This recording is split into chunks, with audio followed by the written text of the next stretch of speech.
Oh, we're going to get to the sports of the field today, I promise, but not before we get to this. I mean, the hell am I looking at here? Tom Brady facing a midlife crisis. We need to talk about it. My Yankees get some good news, as you see here on the back page of the Post. And then deliver a stinker against those damn Astros. The Giants get bad news on Calvin Austin. The Bengals get good news on Jamar Chase. And is sanity returning to college sports? All that and more next on Schein Time.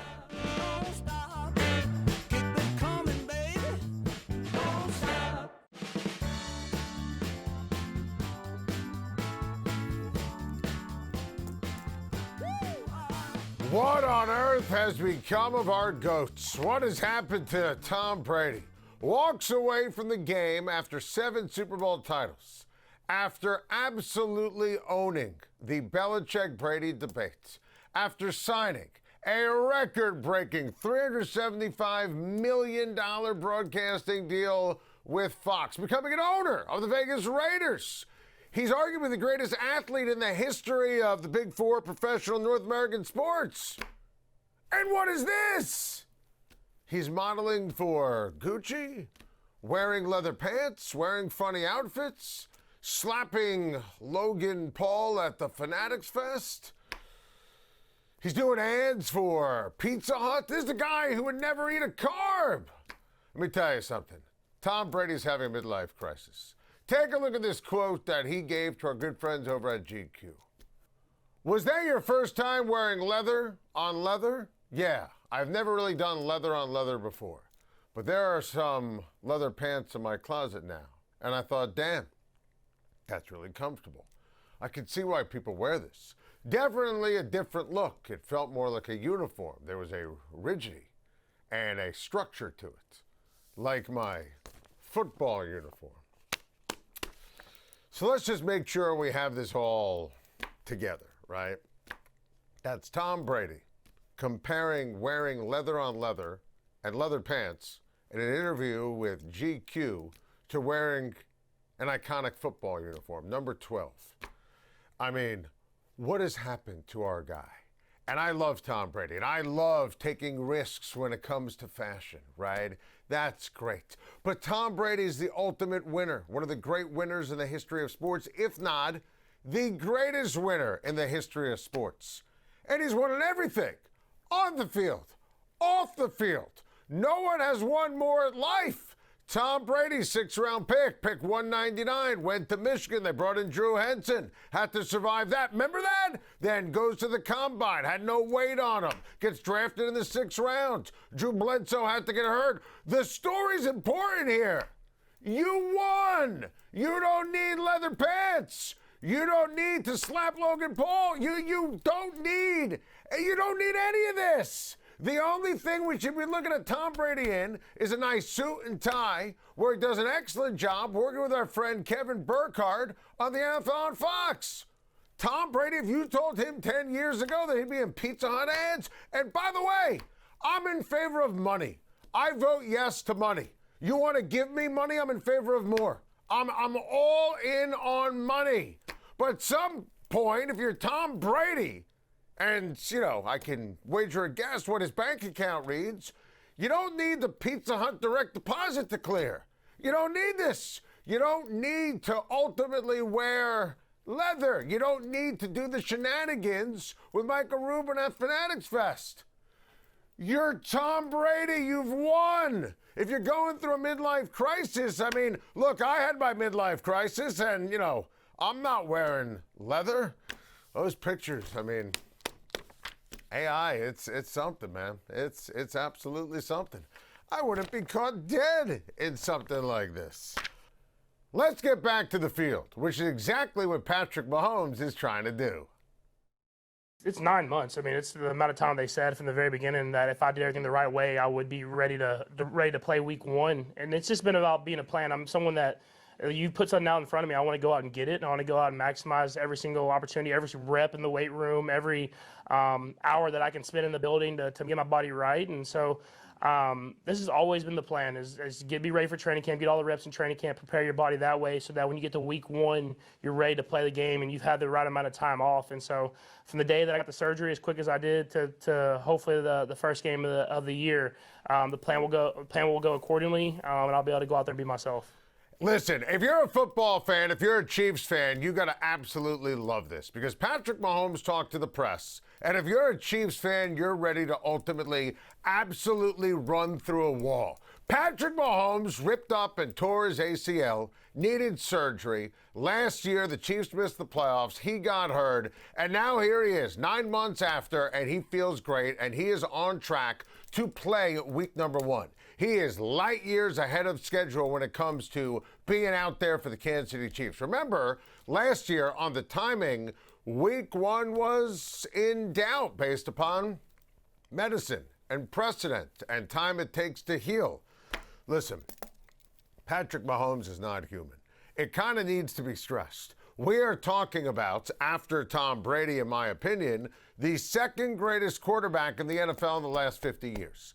And Patrick Mahomes, if you remember when Brady had his injury, he might be able to now have that second Hall of Fame career, if you will, just like Tom Brady did after he got hurt what feels like a lifetime ago. And you remember the conversation about, well, there's no way Mahomes is going to be there.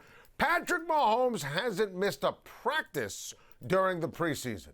Not one. We're talking about practice, which is pretty amazing when you start talking about the recovery, the rehab, the tenacity. Athletes like this are wired differently. And just in case you needed to jog the mental Rolodex, because it's been a second on Mahomes, he's still Patrick freaking Mahomes, which means he's one of the greatest athletes who's played in the last 50 years in professional sports. And that means the Kansas City Chiefs officially are back. Now, what does that mean? I think the Broncos and Chargers have better teams when you take a look at the landscape of the AFC West. I do not put the Kansas City Chiefs in the conversation when it comes to teams that could win the highly competitive AFC. You have the Broncos, you have the Chargers, you have the Bills, you have the Patriots, you have the Texans and the Jaguars and the Colts, you have the Ravens and the Steelers and the Cincinnati Bengals, who I love this year. I don't think the Chiefs have the defense, have the wide receiver room that can ultimately, the offensive line, that can turn this team into a championship squad, something that Chiefs fans are accustomed to seeing with Mahomes since he became the quarterback. But they have Patrick Mahomes. They have Andy Reid. Andy Reid is unequivocally the best coach in the National Football League. And listen, we're talking about as great and as dominant and dynamic a combo for a head coach, play caller, and a quarterback as we've seen in the history of this sport. Listen, I think the fact that Mahomes was ready to rock and roll for training camp, hasn't missed a practice, and he's now on target to start week number 1, and he left nothing to ambiguity. That press conference yesterday, that's letting the world know I'm back, I'm playing. We'll see on Monday Night Football on ESPN to start the season. The lights are going to be on. Mahomes is going to be under center. And whether you love or hate the Kansas City Chiefs, with that all as a backdrop, that feels like everything is going to be right with the world in the NFL. Bad news for Jackson Darts at Giants camp yesterday, as one of his top targets is lost for the season. How big is the loss of Calvin Austin for the Giants offense? Plus, Jamar Chase avoids disaster. That's next on Schein Time. Heartbreak at Giants camp. Wide receiver Calvin Austin III officially out for the season after tearing his ACL in practice. And now, Big Blue has to figure out how to move on without a key playmaker. So, I'm going to stay very consistent here. I love the Calvin Austin signing. I thought it was brilliant, logical. John Harbaugh coached against Calvin Austin in those battles with Pittsburgh and Baltimore for all these years. And he, in his first free agent class as the head coach of the Giants, said, I want Calvin Austin on my football team. And I loved it. Loved the move. I love Calvin Austin, phenomenal guy, makes big plays, great hands. He's incredibly speedy, yards after the catch.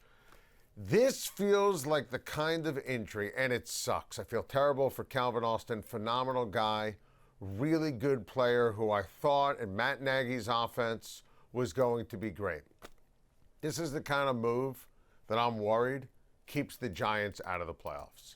Like when you start talking about the difference between, this is the conversation, the Giants and the Cowboys and the Eagles, the Giants versus the Bears and the Lions and the Packers, going up in a compare and contrast with the Minnesota Vikings and the 49ers and the Rams.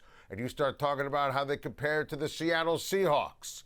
When you lose a guy, and we can debate how great Calvin Austin is, who the Giants and John Harbaugh were banking on to be the number 2 or number 3 receiver this year, it's awful.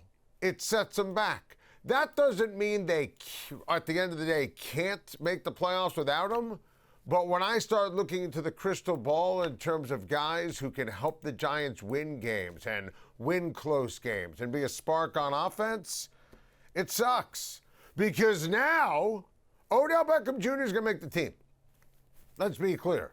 For all the conversation that I've had on how do you sign Odell, and he's dropping passes, and, you know, this is nothing more than a play to the sentiment of Giants fans. He's going to make the team.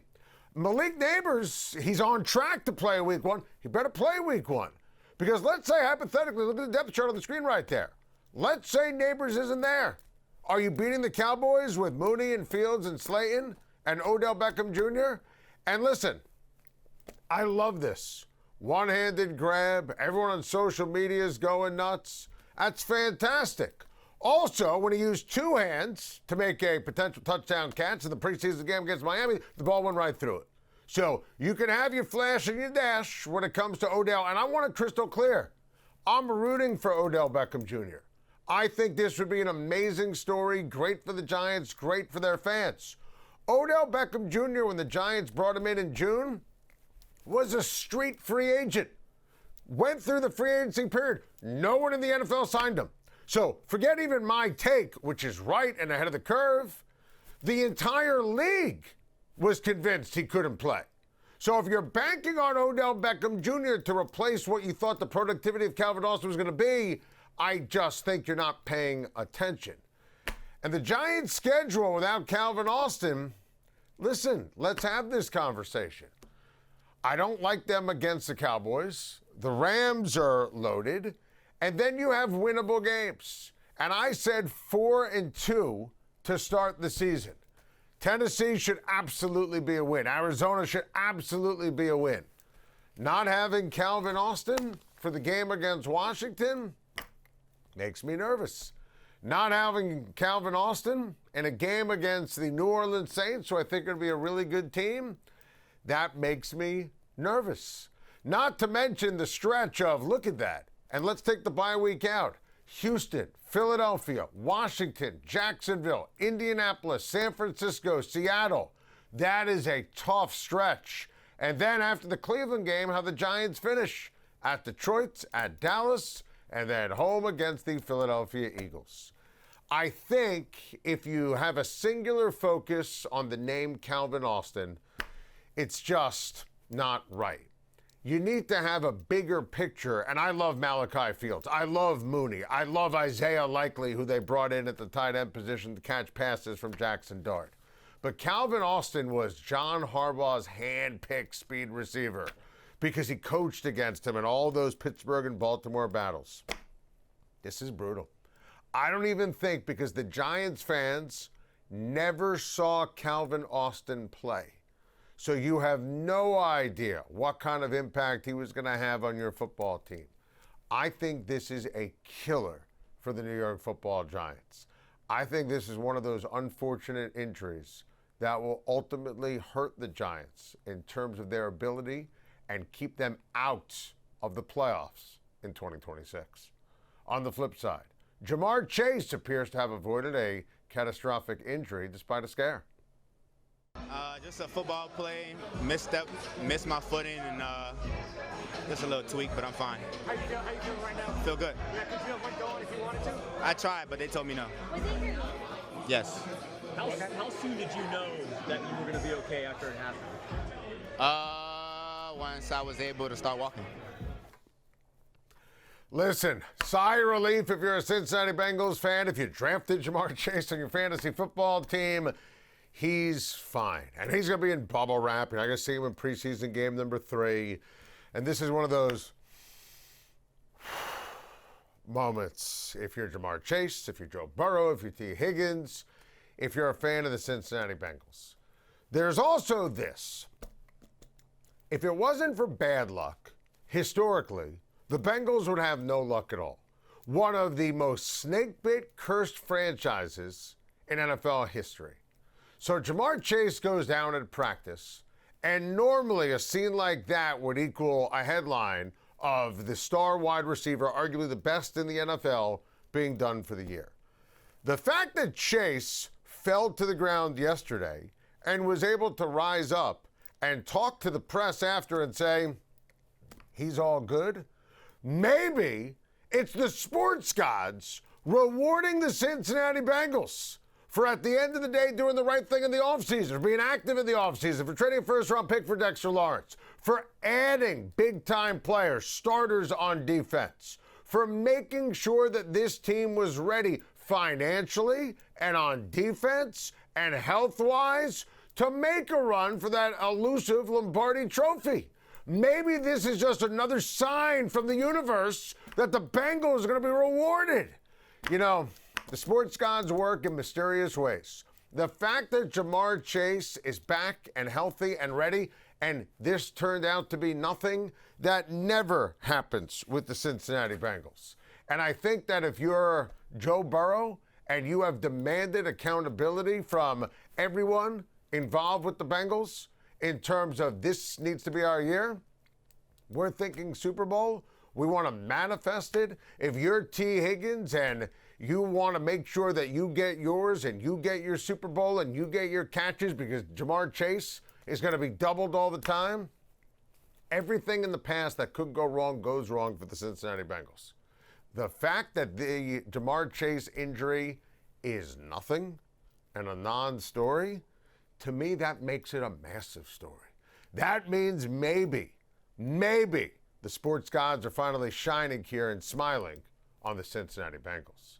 Have I mentioned I hate the Astros? You can imagine my frustration after that Yankees debacle last night in the Bronx. Yankees lose, Dodgers lose. I discuss. Keep it locked on Schein Time. Cruz has had some hiccups lately. Just what have you been seeing from him? Do you think fatigue is at all a factor with him? Yeah, I mean, that's always part of it at this time of the year. But, it's just been hurt in some situations, behind in some counts where, they've got a pitch in their area and they haven't missed it. Hedrick has been excellent all year long. We don't generally see him struggle like that. Just what were you seeing from him tonight? Yeah, I actually thought from the side his stuff looked good. I thought his split was good. Diaz got him, looked like a little up and away on the plate. But overall, I thought his stuff was okay. They just they put together some good at bats against them, and Diaz gets him for the homer. That, of course, Aaron Boone discussing the struggles of Fernando Cruz and Brent Hedrick after the Yankees crushing 9-7 loss to the Astros, with the bullpen once again unable to get the job done. Let me tell you something. That loss last night killed me.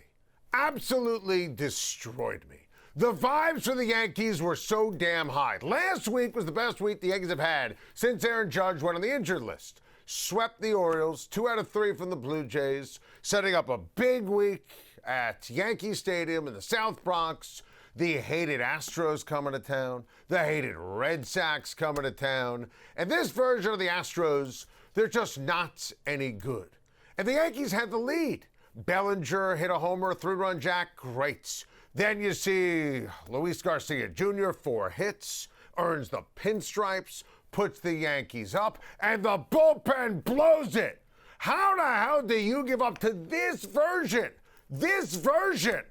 of the Houston Astros? 6 runs. Incredible. Hedrick, who's been great for the Yankees, season high allowed, 3 runs. Houston, we have a meltdown. That is unacceptable. I mean, are you kidding me? Cruz was awful. Hedrick was awful. And Hedrick's been great. Cruz, I never want to see him again. I mean, in terms of the trust tree for the New York Yankees, he is absolutely the worst at the bottom of the barrel. It's like the roots of the tree. I don't want to see this guy. Ship him to Volpe land, AAA, Wilkes-Barre, Scranton. I can't look at this guy in meaningful situations. And sure, you heard Boone reference it. Diaz hit a couple homers. Alvarez is the MVP. Honestly, I say this as a Yankee fan, Alvarez gives me the same vibes as Big Papi. I respect him. I hate him. He's dominant. He treats Yankee Stadium like his personal playground. He digs into that batter's box. He owns the plate. But some nights feel bigger than others. Take a look at the American League East standings. The Rays had already lost, and they're facing the Tigers. So if the Yankees win that game, it's 2.5, which is nothing. The Red Sox with a Jarren Duran grand slam in the 11th. 1 in extras. So now you have the Yankees holding on to the 2 spot, just a game and a half ahead of Boston. And the Rays are up 3.5. Now, let me say for the record, I still think the Yankees can and will win the division. And if the Yankees win the division, they're going to get the 1 seed, which is so important this year in the wide open, weird, wacky, weak American League. And I was on a high going into the game last night. How about the fact that Aaron Judge making his way back? This is great. This is news we could use. Greg Joyce from the Post broke the story. Judge taking batting practice. Let's go. Swing it on. Let's go. Max Fried is going to likely be back sooner than later. Saturday was thrown out as a day he could come back. Game 1, day-night doubleheader. Yankees-Red Sox. If you can get Judge back within a couple of weeks and Fried back this week, and it's Fried and it's Schlittler and it's Rodon and it's Cole, let's go. Now but you need to win a game like that last night. And the Astros, to me, and they're such a bad version of the Houston Astros, they're like Freddy and Jason from the horror movies. You think they're dead, you just quite can't kill them.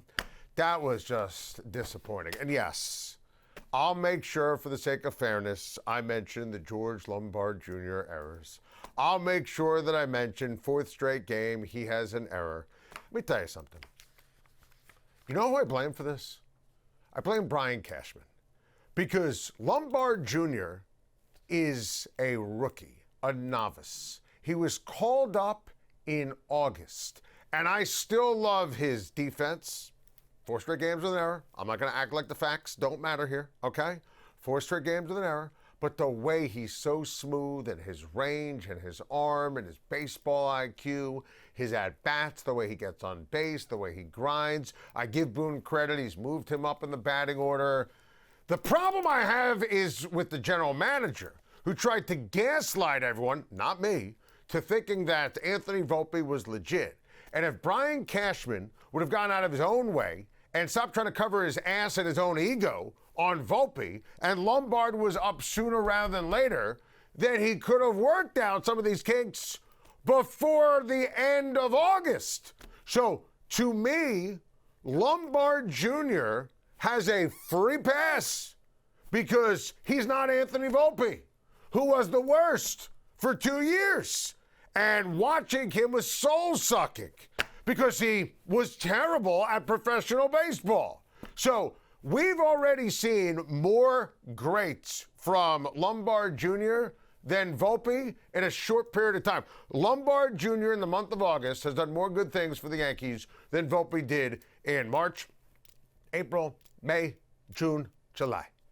Simple as that. Even with 4 straight games where he's made an error. Nice job, Cashman. Nice job. You just needed to bank this one when you had the lead a couple of times. Needed to do it. It's a tough week. You're trying to win the division. Rays have come back down to earth. Listen, there are certain days that when the wheels stop spinning at the end of the year, you look at it and say, that could cost you. People thought I made too big a deal last year when the Yankees got swept against the Toronto Blue Jays. I said that could come back and bite them. Yankees Blue Jays had the same record, and because of that sweep and winning a season series, Toronto won the division. Toronto had home field. That on the heels of the good injury news with Judge, good injury news with Fried, Belly comes back, Belly hits a bomb. So you took the lead a couple times. Garcia Jr. earns the pinstripes. To lose like that against that team that cheated, and the cheating fraud Astros, I hate them. I hate the uniforms. I hate Bregman. I hate Springer. I hate Altuve, that buzzed up freak. When he hit that home run against Chapman, he's wearing the buzzer, saying his wife didn't want him to show off a tattoo. Come on! And you lose like that to the Astros? Moving over to the National League. Tyler Glasnow talked to the media after his first outing since May. After giving up 3 runs in the first inning, Glasnow settled in and bounced back with 4 scoreless frames. Take a listen. Yeah, I mean, it felt like a long time. I think anytime you're out that long, just doing rehab the whole time, it definitely sucks. So it's exciting to be able to get back, but I am glad too. My body's in a spot where I felt like I was before. So I'm just, glad I feel healthy and my stuff feels good. That is the story.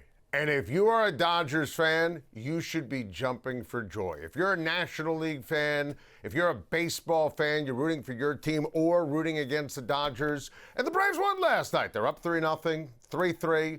Olsen gets on base with the double. Then Albies drives him in the 8th. Braves win. Congrats to them. Last night was more proof why the Dodgers are winning the World Series. Because Glasnow gave up 4 hits to the first 5 hitters he faced, gave up 3 runs in the first, and then settled down brilliantly. His first start since being placed on the injured list with back spasms in May. His first start since May 6th. 89 pitches, 7 strikeouts, 0 walks. If you watch the game, felt like he was back. And this to me is important because that's on the heels of Friday with Yamamoto. That's on the heels of Saturday with Skubal. Sunday with Blake Snell, and now Glasnow. And once Shohei Ohtani enters the rotation, it's over. It's over. They lost a game last night, but I want to say congratulations to the LA Dodgers on winning the 2026 World Series, because this weekend into last night proved nobody beating the LA Dodgers when it comes to October. But wait, there's more. No, we're not currently evaluating anybody that's on NFL rosters, and my thought is just to each his own is my thought. That, of course, was Georgia head coach Kirby Smart explaining he would not dive into the pool. I'll call it the cesspool that Lane Kiffin is swimming in when it comes to recruiting players that have been on NFL rosters. Well. After yesterday's Schein Time, the SEC, my guy Greg Sankey, must have been watching Schein Time on our new YouTube page at Schein Time. Sankey's my guy, Syracuse guy. The SEC followed the Big Ten's lead. I demanded they put it in writing. They did. The SEC announced that its institutions are not permitted to have an athlete on its roster who has previously declared for the NFL, NBA, or WNBA draft and did not appropriately withdraw, signed a contract with an NFL or other professional football, or an NBA, G League, or WNBA or affiliate team, been listed on an NFL or another professional football league, NBA, G League, or WNBA affiliate roster. Meaning a pro. If you're a pro, you can't play in college. It's as simple as that.